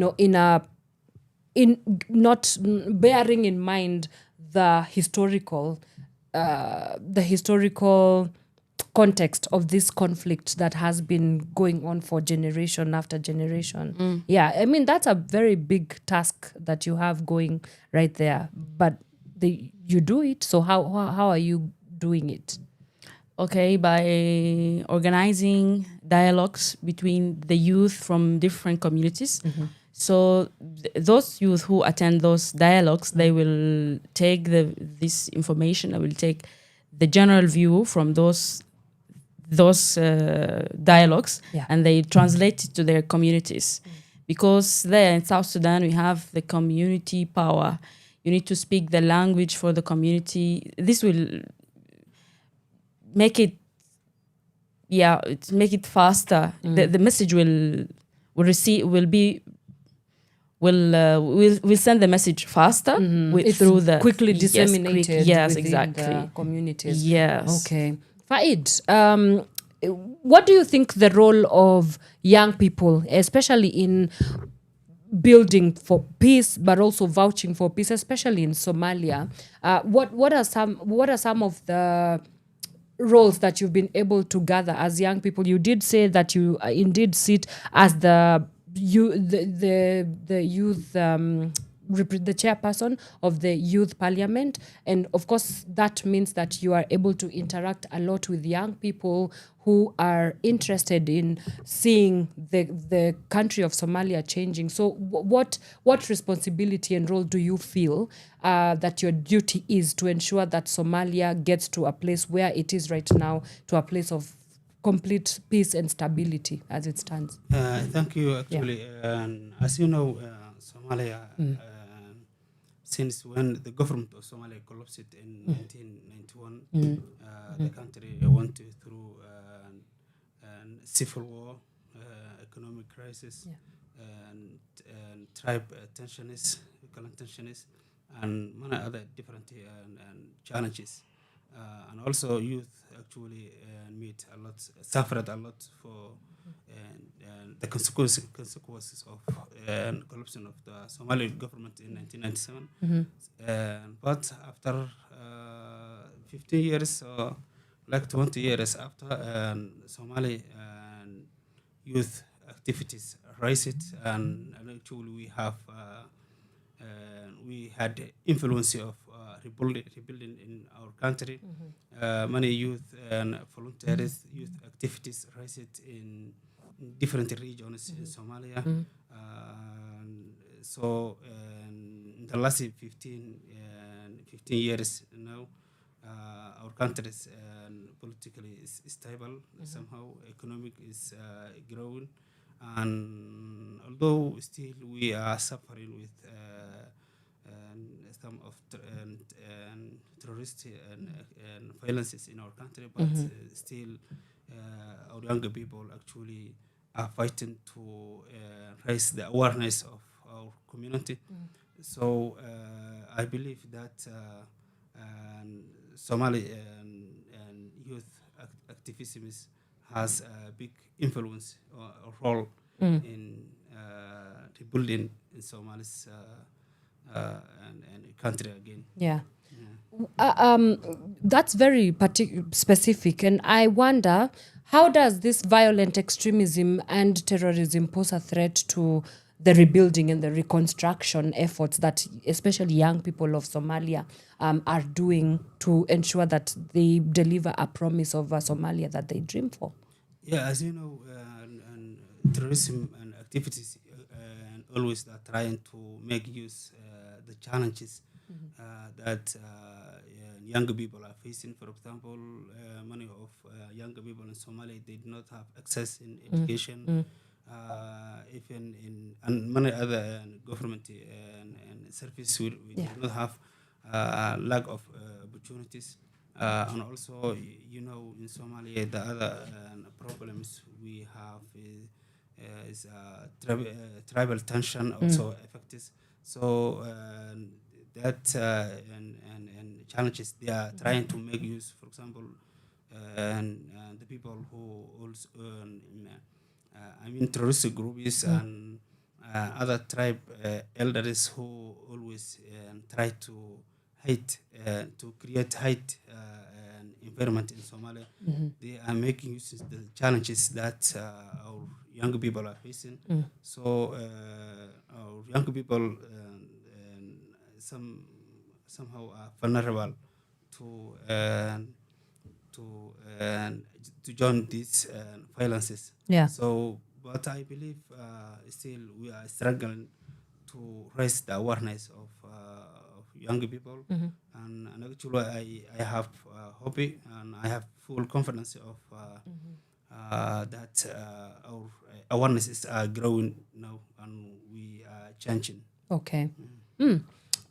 Coming back to you, Intesar, and you did mention that you're also a feminist, and I immediately thought about the cultural barriers that exist, especially for you as a young woman, getting yourself involved in a very usually male-dominated space. When you talk about a civic participation, democratic participation, political participation, this is something that I don't know about South Sudan, but in Kenya, we have a lot of cultural barriers where women and young girls are still seen as just like, we have a word for it. What is it? Flower girls, where, we can't really be taken seriously. Yes. Yeah, so what are some of the cultural barriers that you've been able to see, even in your efforts towards vouching for a more democratically inclusive South Sudan? And what can you tell us about some of how you've been able to overcome those challenges of cultural barriers? Okay, in South Sudan, women they are not too much engaged in the government, in the peace building and also decision making. Why so? Yeah, but I don't know. But we have women represent us in the government, but still they are not. In my opinion, they are not enough. Okay. Because our this one called what? This one, the Constitution? Yes. We have like 35%, I think, for women. And I saw just like it's not represented well for women. Yeah. So I'm trying to attract women to get involved in the government, in the institution, even in the background, even in the, like this one called what? Not in the high level, even in the institutions, in organizations. So we need to grab this percentage from,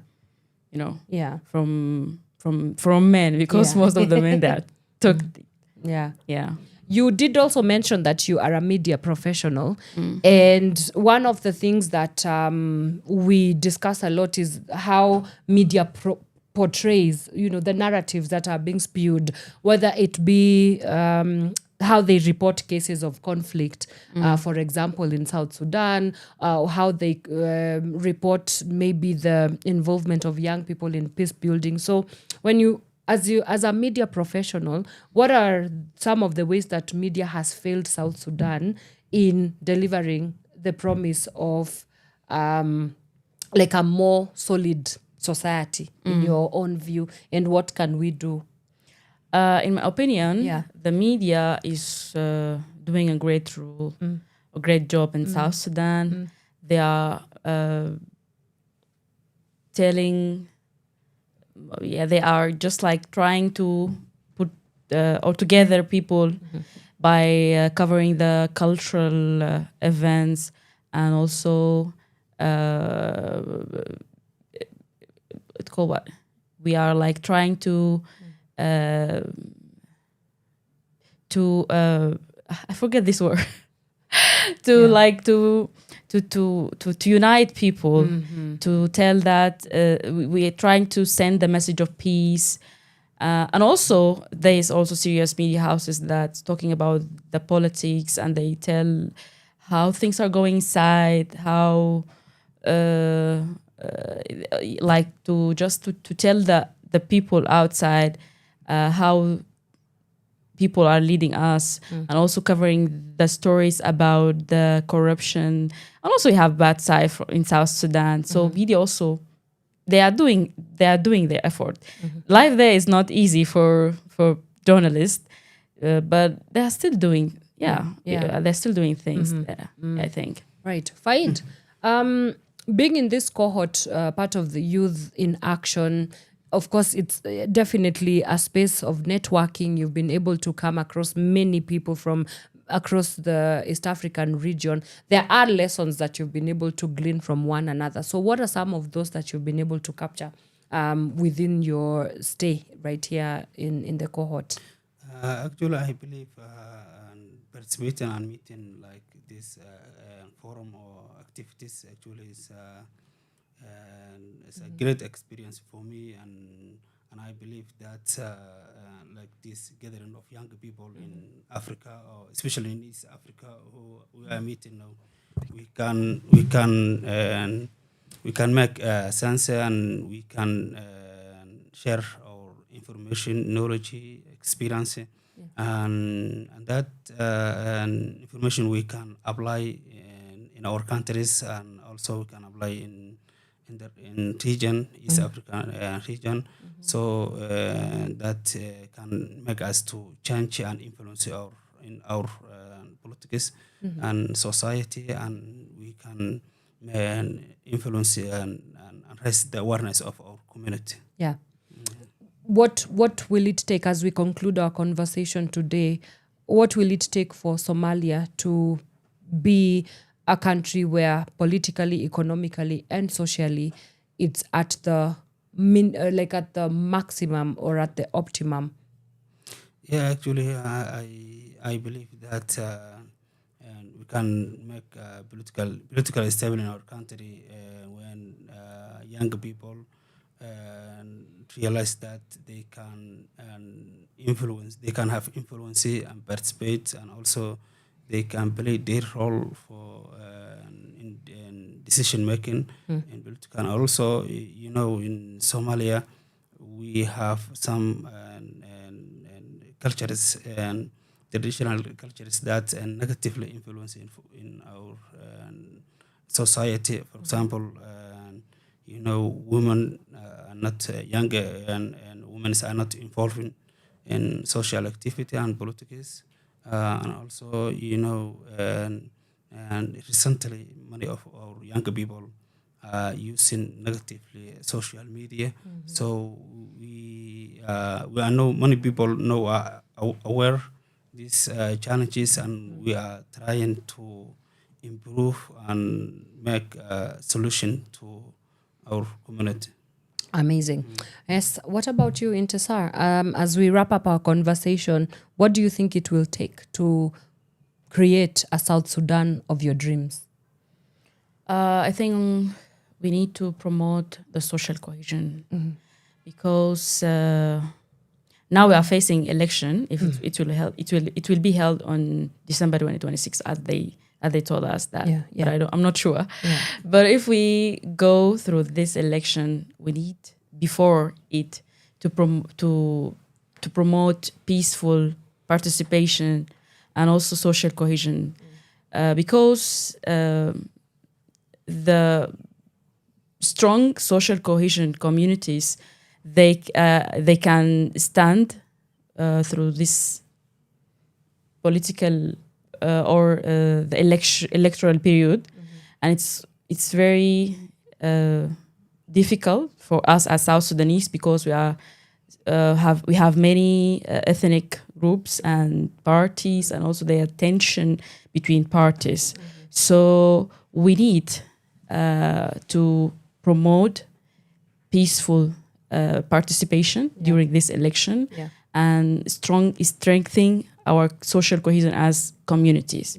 And I think youth, they can do better than other type of the communities, because we are many and we are so engaged in social media, and also we are well educated about those things. Oh, wow. Love it. Parting shot as we conclude, your message. If there is a South Sudanese young person who wants to absolutely see their country change, but they do not even know where to begin, what would your message be? And same for you, Faid. If there is a Somali youth right now looking at you, listening to you right now, they want to be part of the change, but they do not know how to start, what would you tell them as we wrap up? Start with you. Intesar. Okay. You just start with following things are going on the ground, and keep calling for peace, unity, and don't stop talking about the things are going, the wrong things going in South Sudan. And also let us unite and work for our beautiful South Sudan in the future. Faid. I would say to young people from Somalia and other young people from East Africa. We are change makers of today, not tomorrow. That's it. That's a very powerful one. I need it on a t-shirt. All right, Intesar, Faid, thank you so much for taking the time to speak to us.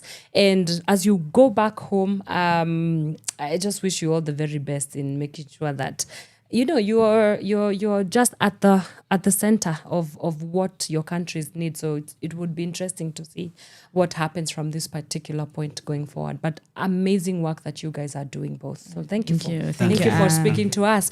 All right, those have been insights from Intesar from South Sudan, as well as Faid from Somaliland or Somalia. Now we are going to get our next conversation from all the way from Bongo, Tanzania, and the Pearl of Africa, as they like to call it. Kampala, Uganda is in the building. Let's get to hear what now the peace-building efforts and democratic processes and youth participation looks like in Tanzania and Uganda. That conversation in just a moment. See you in a few. From sunrise to sunset, all day and night. Power Radio.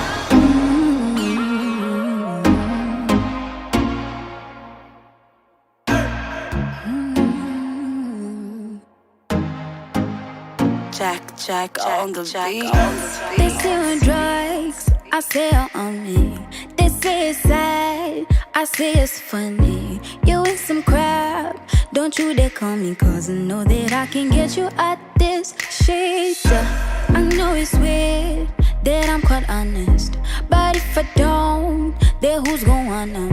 When mama said, don't you play with fire, you should listen and just move out my way. I've got this feeling that someone's on me. I've got this feeling that someone's on me, yeah. Someone's on me. Ooh, someone's on me, someone's on me. Yeah, someone's on me. Oh, someone's on me, someone's on me. Cause I'm a drug, and you're on me. And I'm a drug that I just cannot resist. Someone's on me, ooh, someone's on me. Once you begin, but there's no ending. Oh boy, it's like divine calling. And you don't know if you're up or falling out at the end of the tunnel. Well, not here. The end is near, I feel it coming. This is between you and I only. When mama said, don't you play with fire, you should listen and just move out my way. I've got this feeling that someone's on me. I've got this feeling that someone's on me. Someone's on me. Yeah, someone's on me. Oh, someone's on me, someone's on me. 'Cause I'm a drug,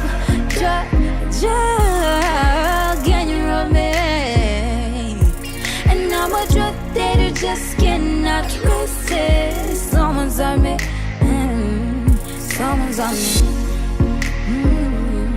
someone's on me, someone's on me, yeah.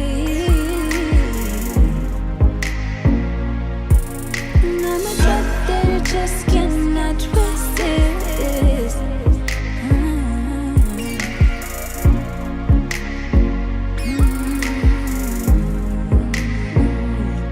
Someone's on me. From sunrise to sunset, all day and night. Power Radio. Alrighty, welcome back, ladies and gentlemen. I'm telling you today, I feel like I am part of the Africa Union or the United Nations because I am joined by Bongo and the Pearl of Africa. If you do not know what that is, Bongo is Tanzania and the Pearl of Africa is the 256. Yes, indeed, I'm speaking to Uganda in the house, Tanzania in the house. Again, we are deep in the meats and the bones of discussing what young people are doing in their different countries, in their different context, in the work of ensuring that peace and social and national cohesion is arrived at. So without any further ado, I'm going to let them introduce themselves, and come I leave your order, they will tell us something cool about their countries of origin. And we'll start with the gentleman on my immediate left. Welcome to Power Radio. Thank you, Power Radio. Yes. Thank you for having me. My name is Elijah. And of course, thank you for powering Kenya. Thank you for powering Kenya with information, with civic, information. Mm-hmm. I really love the energy at Power. Thank you. Yeah, Elijah. Yeah, all right. Elijah Semogere is my name. I come from Uganda, the Pearl of Africa. I'm a governance advocate, a youth leader, and one of the directors of Orthodox Christian Youth Network Uganda, that actually empower young people to become active, agents of change. And also currently coordinating active citizenship and peace building under All African Congress of Churches in the youth sector of All African Youth Network. Yes. Awesome. Welcome. Thank you. And to the lady on my extreme left, karibu sana. Asante sana. Yes. Yes, this is Valentina Thomas from Tanzania, and I'm part of the Youth in Action. Yeah. I'm a marketer by professional, but also apart from that, I'm passionate in sexual reproductive health, speaking about young ladies and women. And also, I love speaking about emotional intelligence. That's where I've based more. I'm still equipping myself so that I can be more good into therapy. Yeah. Oh, so you're also doing like psychology? Yes. Okay, got it. Right, but today we are mostly talking about like the democratic processes and participation of young people. And it's really interesting to hear some of the insights that I've been able to gather this morning from the different countries. But let's start with you, Mr. Elijah. Yes. Paint for us a picture. What does it look like back home in Uganda? What are young people interested in? Are they interested in the political conversations? Are they interested in peace building? What can you tell us about the efforts of young people as it pertains to democratic participation look like back home? Yes. Originally, the young people had no interest because growing up, we've always been created a narrative in us that young people should wait for their time. We still have time. And then when young people grew up and then they're like, they have no time. And especially when some of the presidents, our president, youth being the majority, sometimes they feel like they have been ruled against their will. So they come in and step up to really take, up leadership positions in order to understand how the systems work. So that vigor has created more badge, more inclusion of young people into much more political, spaces. Yes. So it's more now of the participation. And of course, when you compare the systems that have been introduced, you know, where the different positions hold into different exposure. And currently now in Uganda, I must be open and say political positions are paying much more than maybe any other professional position. So also maybe that one drives youth into, you know, the All position. the wrong reasons. Yeah, of course. All the wrong reasons. Yes. Yeah. So that one is also cannot be left out. But the youth are now actively, you know, engaging, especially now if you have a leader that has spent more than 30 years in power. Yeah. So they feel like it is their time, you know, to take on leadership. Yeah. That drives them to vibe for those seats. So they're coming up and then they're demanding, we are demanding accountability, we are demanding leadership because we really think that this is our time to shine and this is our time to lead. The old people should really, much as we need them, but they should really step up for us. Yeah. Valentina, kweli kwa Tanzania it's ni mwamko mpya, and I say this kwa sababu we've been able to see the other day the re-election of Mama Samia Suluhu into presidency. Something that we had never seen in a very long time is people actually going out to protest. And I saw a lot of conversation taking place online that indeed it's a new dawn for Tanzania. Tanzanians, there's also the conversation of no reforms, no elections that I've also been able to see happening along the social media lines as well. So it kind of feels like Tanzania is navigating a very new civic space, but what can you tell us about now you being part of that entire new energy, that vibrance, and is it indeed a new dawn for Tanzanians as a whole? Yeah, it's new, but also it was very terrible because we are not used to it.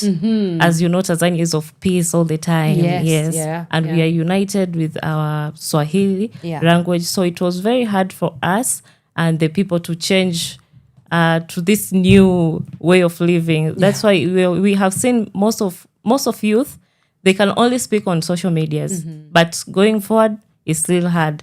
Like what happened during the election, we don't want again to happen because we faced a different season that made us fear. Even during the Sabasaba season, if you were going through the social media, people wanted to go out, but end of the day, people locked themselves inside. No one was out. So you can see that we are not ready to repeat or to see what happened again, and that makes us, most of youth, only to speak on social media but not to come out. So expecting change, if we want change, then we have to show up. We have to speak rather than only commenting on social media, abusing leaders and stuff like that. So we have to show up and come out with reasons. Like we are commenting on social medias and abusing leaders, but we don't have good reasons. Like we don't have things that we can say because we don't have data. We only say what people are saying on social media. We only comment what we see on social media. But in real grounds, we don't have data. We don't have information about what we want. And you know, looking at Kenya's example, for example, back in 2024, we had a Gen Z-led protest that was completely organically organized using social media. And so we have a conversation about digital democracy in this country, and we are seeing that a lot of young people are waking up to the reality that, this could actually be a tool for social change. I wonder, back in Uganda, what are the youth tapping into digital democracy as a tool for social and political cohesion or change? And what are some of the impediments that you've been able to see that complicate that process? Thank you. I think everywhere now youth because it is now a new normal to for the youth now to tap into these digital platforms. Uganda, we as a country now, youth have adopted that kind of mechanism, and on different issues, there are different hashtags that have been, used to let people know of what is happening. For example, now one of the trending one is one of our presidential aspirant, I think, Dr. Chiza Besigye has been in jail for quite. And then is Judge Elias Lukwago. People are now trying to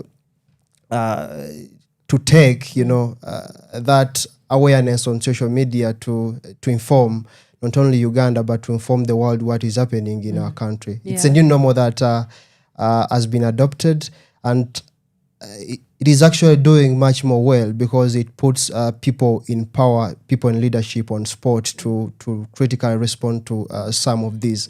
Those some of these campaigns really take much more time to respond to, but at least when you air it out and then it get to be known to the public, at least you are aware that you have spoken it out and you wait for the remedy. Yeah. So one of the challenges now, it's because we have, I think in East Africa now, we have a cost of internet that limits much more. And Uganda being a landlocked country, I think accessibility maybe to computers and smartphone is quite much more expensive, where young people are not yet there economically. It limits their access, and so that limits participation to be much more on the central part, to be much more regional, because when you go maybe in the northern part of Uganda, I think more few people or few youth are connected. So that hinders how information maybe can travel. Or yes, Valentina. That limits. Yes. Yeah, thank you for that, Valentina. It must be frustrating to is that there is all these systemic and institutional impediments, like a shrinking civic space where young people are afraid, they're just afraid to speak out. There's also the issues of internet shutdowns, like I was able to see during the election period back in Tanzania. My friends back in Tanzania were like, we don't know what's happening. We really do not know what's happening. So when you look at all these situations that are like factors around young people's participation in democracy being all the time bottlenecked, I wonder where that places you as Valentina and also as young people. Like when you meet together with the same people that are like-minded, what are some of the conversations in terms of how are you going to work within the system to topple it? I know it's a very interesting question, but it has to be done in one way or the other. And what has been your biggest frustration also with how things are set up back home? Okay, as we Tanzania growing up, we have only been taught or seen that the readers must be old, at least from 45 and above. Yeah. So for us as young people coming up and wanting change, to see change, it's because what's going on, all the policies, the system does not align with us.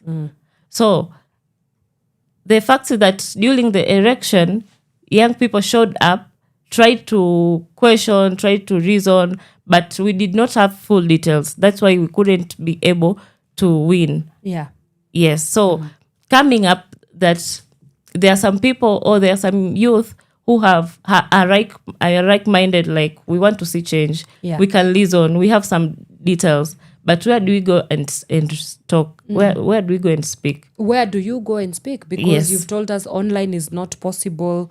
Mkikutana pamoja kwa vikao bado pia hiyo kuna it's not possible because we are afraid like how can I speak about it? What if I get caught? What if I disappear? Okay, so you're telling us that young people in Tanzania are, because of the constrictions fear. And the fear, yes, it's like there is no conversation happening. We just comment on social media and talk on social media, but on ground there's nothing going on. Yes, there's not. Unlike the Kenyans, I love how the Kenyans are aggressive. Yeah. When they want something, they'll make sure they go for it. But for us, it's not like that. We only comment, we say on social media. On ground, we are doing nothing. Yeah. Yes, that's all. Yeah. So making change or wanting change needs passion, needs aggressiveness. But talking all is not going to bring change. And also, because we don't have spaces to speak, it's going to be very hard for us to make changes. Yeah. Oh my goodness. Yeah. When hearing from Valentina there, you know, it's easy to completely lose hope for Africa or just at once, because you look at the situations that we are in across the East African region. I mean, our challenges could be different, but there are also similarities and parallels. So I wonder, one of the things that I'm thinking about is the institutionalization of youth efforts when it comes to peace building. There's clearly a distance that needs to be covered towards that. What do you think needs to happen so that we can ensure that all these efforts, it's not just us talking amongst ourselves and coming up with hashtags? I call them the democracy of hashtags and you know, Instagrammable governance politics. So how do we ensure that we are building strategically institutions and systems that are going to be institutionalized, so that even 10 years after maybe we've assumed power into political tenures, the systems that we have built have outlasted us? We'll start with you, then we will come to Valentina. Thank you, Anne. The youth should remember that we should not lose hope. You know, Africa is our home. Africa is our future, as we normally say with All African Congress of Churches. But that aside, we should actually be in position also to understand that in order to create a meaningful impact, meaningful change, we have to understand where the power is. I think young people should really engage and look for gaps in leadership, because if you want to change the systems, you have to be in the systems. You have to know how system works. So we should step into these political positions as young as we are, so that we can draft policies, we can make initiatives that are in favor of our ideas, that are in favor of the ideas of the majority. You know, youth being the majority, we need to create those numbers on the ground reflected on some of the priorities that we want. We need to define how we want to be led, and how we want to be governed. So that will maybe create an overall impact. And another thing is, youth should be able to engage in civic, education, and be patriotic to their nation, understanding how the electoral process work, and understand how different constitutions work. I know there are some leaders that have greed for power, that have changed some of the articles of the constitution, but that one can be dealt with because they use the same channels in changing those mandates and changing those constitutions. So if at all we have a very good number of representatives in the legislative process in the parliament, we'll be able to structure and make priorities on how we want to be led. So that can create a fundamental change on how we want to do things. Right. Valentina? Okay. I was saying part of Tanzania. For us, first people should know, especially the youth, that peace is all what we need. And once we destroy it, it will again be a process to regain it again. So we should first know what we want. We should only not go and start shouting on social media. We should know what we want. We should go through the constitution, the current constitution, before demanding the new one. But also we should have a good conversation between the readers and the youth. Also, because even the politicians, they also have to understand us. They also have to understand what youth want, the change we need, and to make sure that we are all in the same ground. So we shouldn't go out and shout before knowing what we want, before going through the data, the constitution. What does the constitution say? What's missing? What the gap between us and the constitution, so that we can come up with good strategies, good ways to make up and be on the same ground between the youth and the readers. Yeah. You also mentioned that you actively are involved in faith-based spaces where peace building and governance discussions are happening. Talk to us about how important it is to leverage even our faith institutions in a concerted effort towards peace building. On my experience, faith leaders are key stakeholders of every nation, you know, even our presidents, even our parliamentarians, the MP, they are subscribed to different religions. So, and the voices of the accredited bishops, sheikhs, or the faith leaders are heard much more. Their word is final. So if at all the faith leaders convene with one message, I think, and they command the population, their word or their say is a stamp on how these democratic governance processes, on how we can lead the nation. Though some of the leaders are trying, but there's provisions where they also get to a point where they are intimidated when they are trying to speak the truth. So that, I think, should be looked into for our leaders to consider that, much as they are religious leaders, but also they have a stake, they have a part in on choosing who their choice is, as in far as maybe the electoral process is concerned. They have a position to and a duty to serve. They have a portion to contribute besides the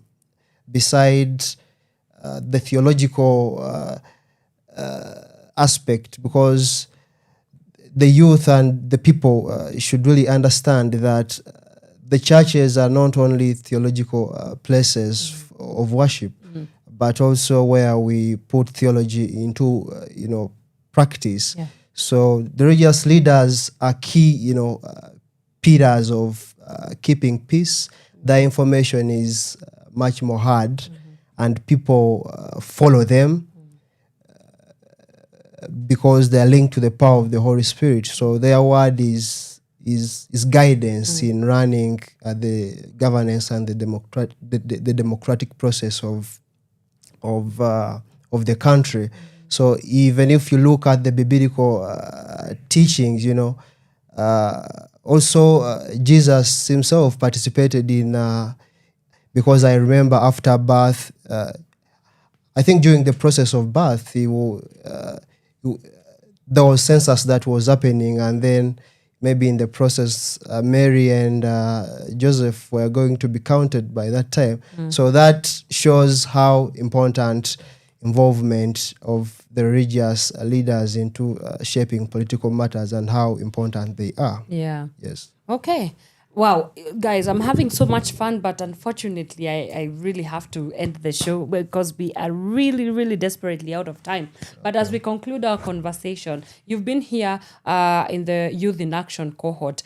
Give me a highlight that you have picked up from the conversations, the seminars, the discussions that you've been able to engage in, and what you're going to be taking back home even as we wrap up our conversation. We start with you, Valentina, and even as you wrap up, you can give, if there's a young person in Tanzania right now watching you and wondering how do they get involved in social change and political change and cohesion and all those things. Waongeleshe, this is your camera. Let's go. Same to you, but we start with Valentina. Okay, from the cohort, the sessions I've been going through, the training, I've gained a lot of experience from different countries that we have come together. But one thing that captured my mind is peace is process, it's a progress. It's not an event. It's not a one thing that today we'll just sleep and wake up, then peace is here. So once we destroy it, it will never come back easily.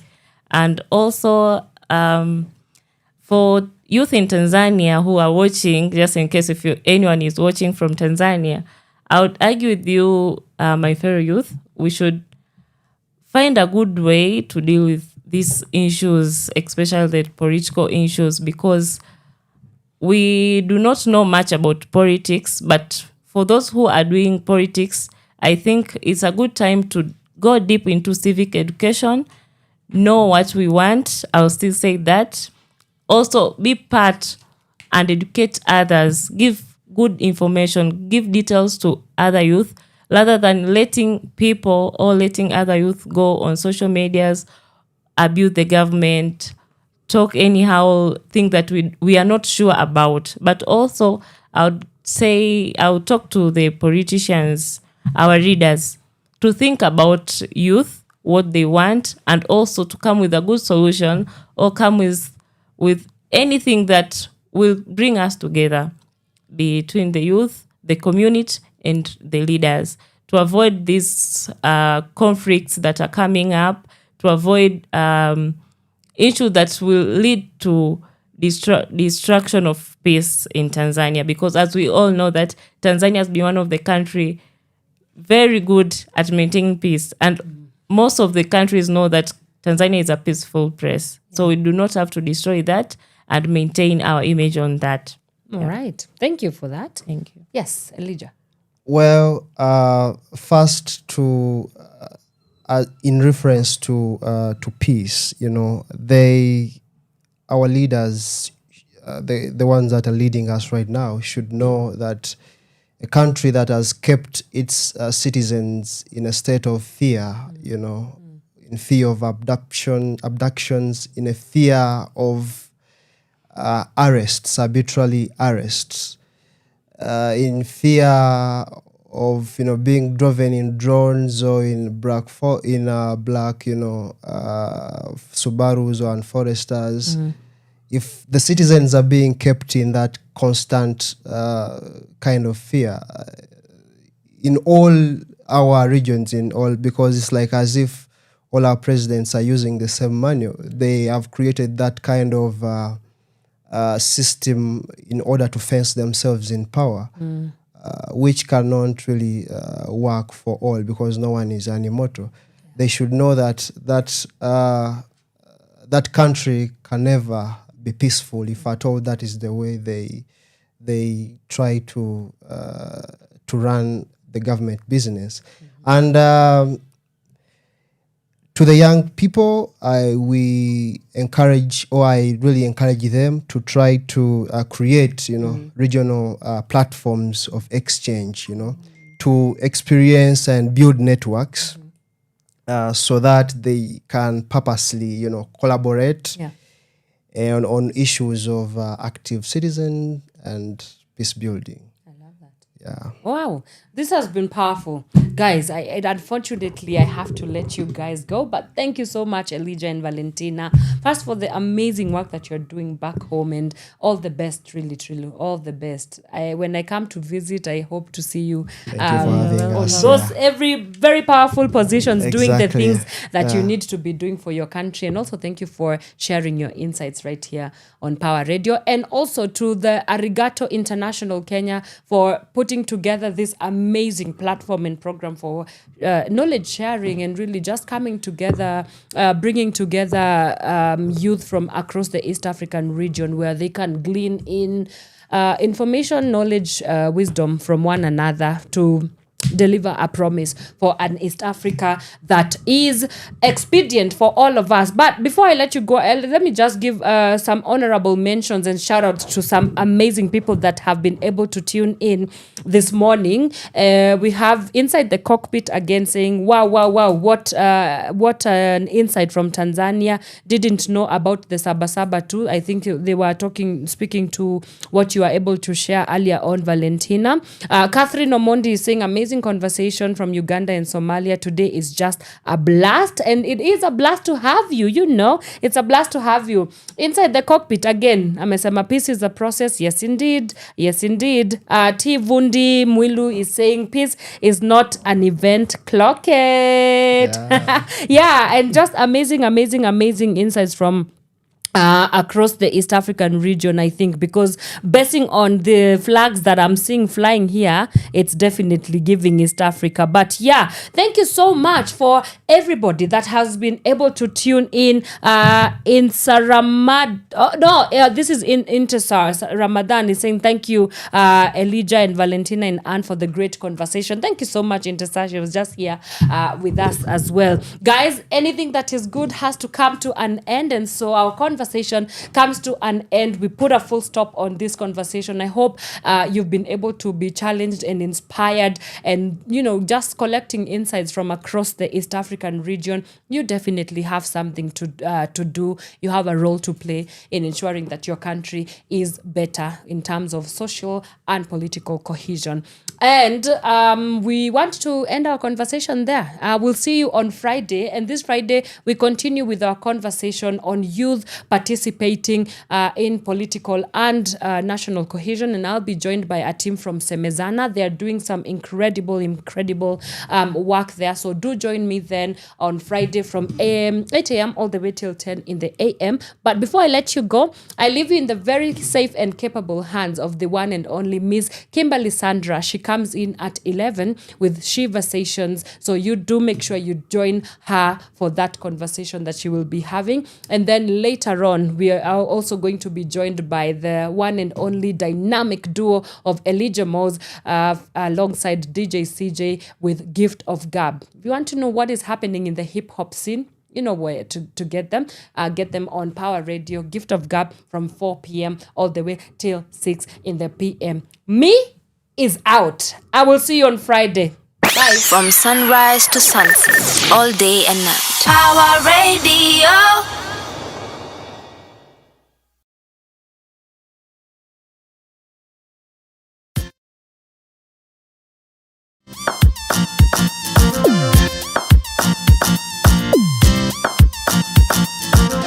Kuna vile ningependa kukuona, nikwambie vile nimeshinda, nikueleze yalo moyoni.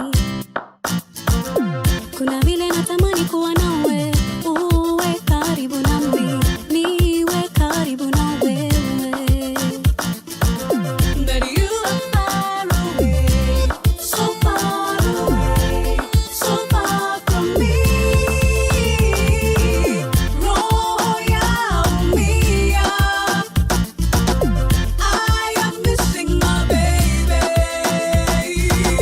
Roho yaumia, I am missing my baby.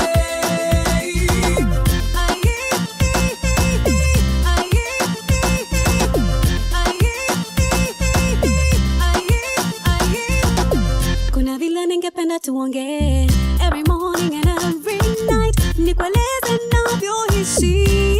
Oh yeah. Kuna vile natamani unishike, uniambie matamu ya roho, ili mimi nitabasamu.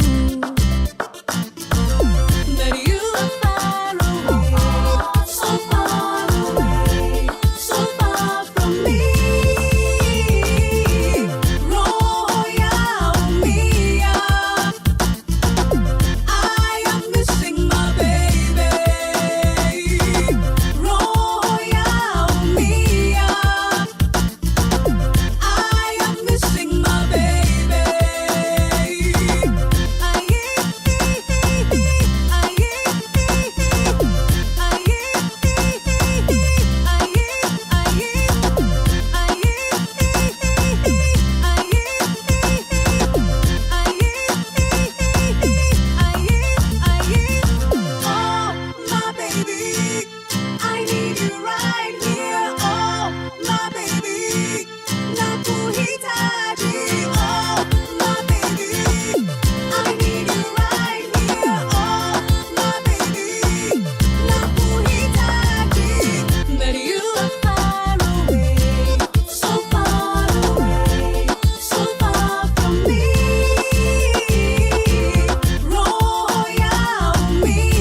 all day and night. Power Radio.